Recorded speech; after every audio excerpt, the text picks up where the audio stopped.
बिस्मिल्लाहिर्रहमानिर्रहीम। अस्सलामु अलैकुम। कंट्री न्यूज़ के साथ में दानिश मलिक। आइए नजर डालते हैं अब तक की खबरों पर।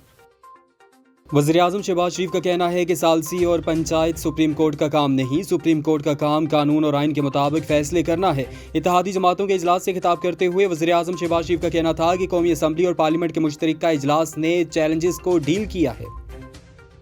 Army chief general Asim Munir ने चीन में पीपल्स लिबरेशन आर्मी के कमांडर से मुलाकात की और बाहिमी सलामती के अमूर और फौजी ताउन पर तबादला ख्याल किया। वज़ीर-ए-आज़म शहबाज शरीफ की ज़ेर सदारत इत्तेहादी जमातों के इजलास में फैसला किया गया है कि मुल्क में इलेक्शन से मुतल्लिक फैसला पार्लियामेंट करेगी। वज़ीर-ए-आज़म हाउस में होने वाले इजलास में मौलाना फजलुर रहमान, बिलावल भुट्टो, मियाँ इफ्तिहार, खालिद मकबूल सिद्दीकी, आफ्ताब शेरपाव, खालिद मक्सी, आगा हसन बलोच, चौधरी सालिक हुसैन, तारिक बशीर चीमा, साजिद मीर, हाफिज अब्दुल करीम, मरियम औरंगजेब, आजम नज़ीर तारड़, राना सनाउल्ला, कमर जमान कायरा, अयाज सादिक और इसहाक डार समेत दिगर रहनुमा शरीक हुए। लाहौर की सेशन कोर्ट ने मनी लॉन्ड्रिंग के इल्ज़ाम में गिरफ्तार इमरान खान के चीफ सिक्योरिटी अफसर इफ्तिहार घमन को जमानत पर रिहा करने का हुक्म दे दिया। सेशन कोर्ट ने मुलजिम इफ्तिहार घमन को 1 लाख रुपए जमानती मुचलका जमा कराने का हुक्म दिया है।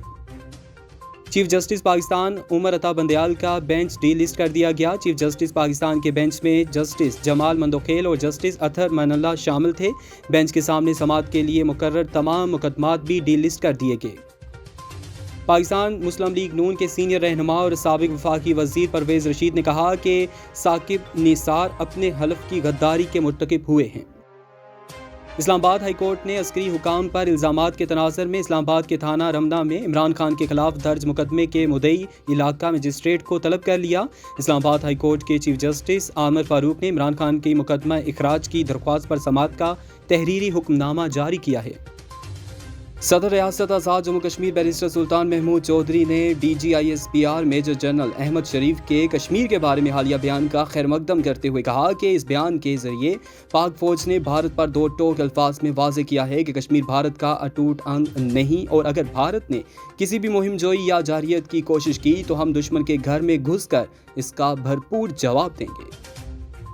जिला खैबर की वादी तीरा में सिक्योरिटी फोर्सेज और दहशतगर्दों के दरमियान फायरिंग के तबादले में 2 सिपाही शहीद और 2 दहशतगर्द हलाक हो गए।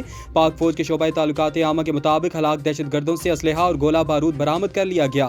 मुकाबले में 4 दहशतगर्द जख्मी भी हुए।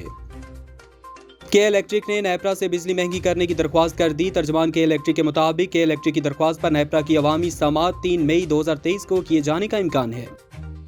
पाकिस्तान सुपर लीग की फ्रेंचाइज पेशावर ज़ल्मी के मालिक जावेद अफरीदी ने सोशल मीडिया पर वायरल होने वाले पाकिस्तानी बुजुर्ग को हज की पेशकश कर दी। कुछ रोज़ कबल सोशल मीडिया पर मस्जिद नबवी सल्लल्लाहु अलैहि वसल्लम में हाथ में आसा उठाए बुजुर्ग की वीडियो तेज़ी से वायरल हुई थी। महकमे मौसमियात का कहना है कि आज शाम या रात से मगरबी हवाएं मुल्क में दाखिल हो सकती हैं, जबकि कल से मुल्क के मुख्तलिफ हिस्सों में बारिशों का आगाज़ होगा। महकमे मौसमियात के मुताबिक रवां माह से अगले माह के दौरान मुल्क के कई हिस्सों में बारिश और ज़ालाबारी हो सकती है।